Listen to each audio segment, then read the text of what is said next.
अब नीतीश कुमार जी ना घर के रहे हैं ना घाट के रहे हैं। वो दही का तिलक लगाएं कि दही से नहा लें। अब नीतीश कुमार जी की राजनीति का इनके साथ समुद्र पार वाली दूरियां वो दिखाई पड़ गई। उपेंद्र कुशवाहा की पार्टी कितने सीटों पर लड़ेगी ये अभी तक तय नहीं हो पाया है। नहीं, बिल्कुल तय है।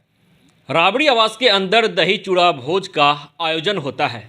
बिहार के मुख्यमंत्री नीतीश कुमार उस आयोजन में पहुंचते हैं। बिहार की सियासी गलियारों में यह चर्चा तेज थी कि इस दही चूड़ा भोज के बहाने सीट बंटवारे को लेकर चर्चा हो सकती है। लेकिन 15 मिनट मुख्यमंत्री नीतीश कुमार अंदर रुकते हैं और अंदर से बाहर फिर पैदल ही निकल जाते हैं। उनके चेहरे का हाव भाव और उनका मौन रहना यह दर्शाता है कि सब कुछ ठीक नहीं चल रहा है। अमूमन लालू प्रसाद यादव दही चूड़ा भोज में नीतीश कुमार को दही का तिलक भी लगाते थे, आज वो तिलक भी नहीं लगाएं। ऐसे में चर्चा काफ़ी तेज है। हमारे साथ अभी राहुल कुमार हैं, आरएलजेडी के प्रवक्ता हैं। राहुल जी, किस रूप में देखते हैं दही चूड़ा भोज का आयोजन, नीतीश कुमार का जाना, मौन हो जाना? देखिए, अब नीतीश कुमार जी ना घर के रहे हैं ना घाट के रहे हैं, और ठीक उसी तरह INDIA गठबंधन भी अब अपने कहिए कि प्रभाव की तरफ बढ़ चुका है। 5 साल पहले या 8 साल पहले 2015 में जब महागठबंधन में नीतीश कुमार जी और लालू जी जब एक साथ आए थे तो दोनों भाइयों ने बिहार में एक नई राजनीति का एक नारा दिया था। और मकर संक्रांति के अवसर पर जब इस तरह के आयोजन होते हैं तो निश्चित तौर पर उसके एक पॉलिटिकल मायने भी होते हैं। और उसमें जब नीतीश कुमार जी को लालू जी ने तिलक लगाया था दही का, तो उसका असर दोनों पार्टी के कार्यकर्ताओं पर भी दिखा था, और वो असर 2015 के रिजल्ट में भी दिखा और महागठबंधन बहुत बेहतरीन परफॉर्मेंस किया। लेकिन 2015 से 2023 के बीच में नीतीश कुमार जी ने जो विश्वास तोड़ा जनता का, मैंडेट का, उन सब चीज़ का परिणति ये है कि आज भले एक सोफे पे दोनों नेता बैठे हुए थे, लेकिन पास होते हुए भी दूरियां, कई 7 समुंदर पार वाली दूरियां वो दिखाई पड़ गई। और महज 10 मिनट के अंदर आपने कई अवसर पर देखा होगा, जब नीतीश कुमार जी दही चूड़ा खाने गए हों तो राबड़ी देवी जी, उनकी तमाम लालू जी की कई बेटियां वहां पर होती थी, तेजस्वी जी, तेज प्रताप जी, सभी लोग वहां इर्द गिर्द होते थे और राजनीति का एक नया मैसेज वो देने की कोशिश करते थे।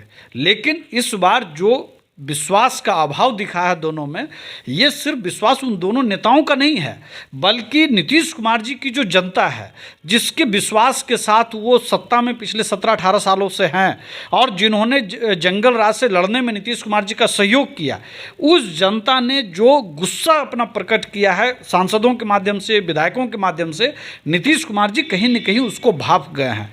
मजबूरी थी, निमंत्रण था, वो जाना ही था।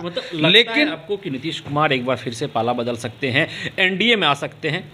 देखिए, अब वो दही का तिलक लगाएं कि दही से नहा लें। अब नीतीश कुमार जी की राजनीति का एंड की तरफ तस्वीर लिखी जा चुकी है। और INDIA गठबंधन भी, आपको याद होगा, भोपाल में एक बड़ा कार्यक्रम रखा गया था। बेंगलुरु में नीतीश कुमार जी नाराज होकर के चले आए, फिर भोपाल में कार्यक्रम रद्द हुआ, और आज तक जब वो संयोजक और चेयरपर्सन तक तय करने की स्थिति नहीं बन पा रही थी हाल के दिनों तक, तब आप समझ सकते हैं कि इस गठबंधन का क्या भविष्य होगा। नीतीश कुमार जी को एक सपना दिखाया गया था कि आप प्रधानमंत्री होंगे, और लालू जी ने यह सपना देखा था कि उनका बेटा इस मकर संक्रांति के कुछ दिन पहले या बाद उनका बेटा मुख्यमंत्री होगा। दोनों की जो अपनी एक कुत्सित राजनीति जो थी और मैंडेट का अपमान करके, जनता की भावनाओं का अपमान करके जो एक गठजोड़, नापाक गठजोड़ किया था, जिसको हमारे नेता आदरणीय उपेंद्र कुशवाहा जी बराबर कहते थे कि ये विरासत को बेचने का काम इन्होंने किया है। निश्चित तौर पर नीतीश कुमार जी के लिए बहुत बड़ा संकट है। तो आप लोग आसान नहीं है। स्वागत करेंगे NDA में अगर आना चाहें तो?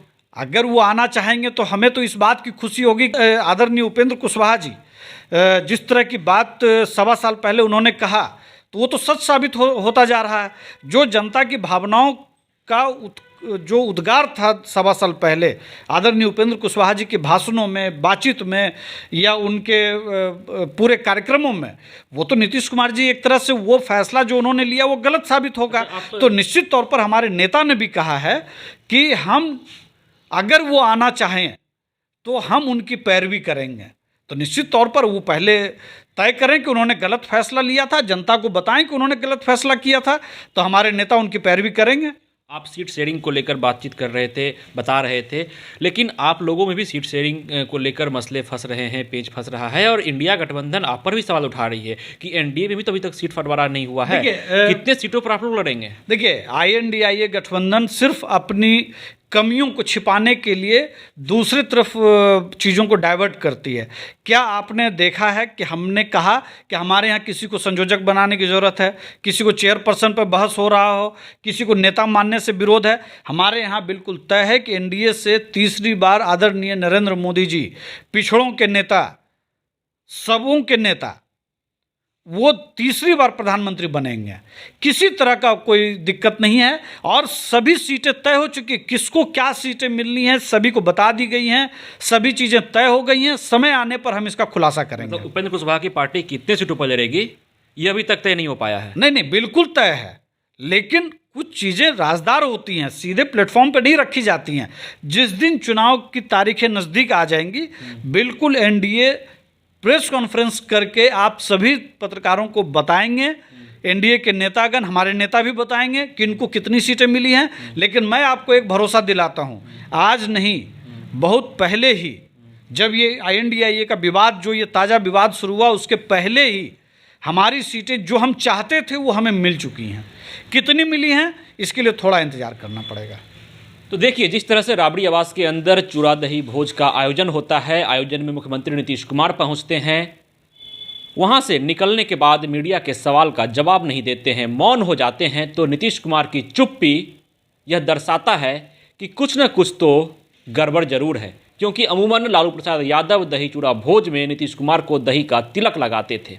अब RLJD का साफ तौर पर कहना है कि नीतीश कुमार का राजनीतिक सफ़र अब समाप्त हो चुका है और इंडिया गठबंधन में जो सोच कर गए थे उस बात को भुना नहीं पा रहे हैं। आने वाले समय में सीट बंटवारे को लेकर चर्चा तेज होगी, लेकिन एनडीए में सब कुछ साफ है। जितने सीटों पर चुनाव लड़ना है हम लोगों ने फैसला कर लिया है, समय आने पर सब कुछ सामने हो जाएगा। ये लो, मुंह मीठा करो, आज मैंने अपना जॉब छोड़ दिया, अब हम पूर्णिया वापस जाएंगे। जॉब छोड़ दिया है? मतलब ये घर कैसे चलेगा? हम करेंगे क्या? और माँ बाबूजी क्या बोलेंगे? इसलिए मैं एक और मिठाई का डब्बा लाया, अपने बिजनेस के लिए लोन अप्रूव हो गया। अरे लोन अप्रूव हो गया वो तो ठीक है, लेकिन पूर्णिया में हम रहेंगे कहाँ? अपना घर भी तो नहीं है वहाँ। इसलिए तो एक और मिठाई का डब्बा अलग से लाया हूँ। हमने पूर्णिया में घर ले लिया है, पूर्णिया के E-Homes पैनोरमा में। पूर्णिया में पैनोरमा ग्रुप लेकर आए हैं E-Homes पैनोरमा। बड़ा घर, आलीशान जिंदगी और अत्याधुनिक सुविधाओं के संग। अरे अब क्यों मुंह मीठा करवा रही हो? क्योंकि हम घर वापसी जो कर रहे हैं। घर वापसी की खुशी पूर्णिया में E-Homes पैनोरमा के संग। E-Homes panorama, luxurious lifestyle redefined.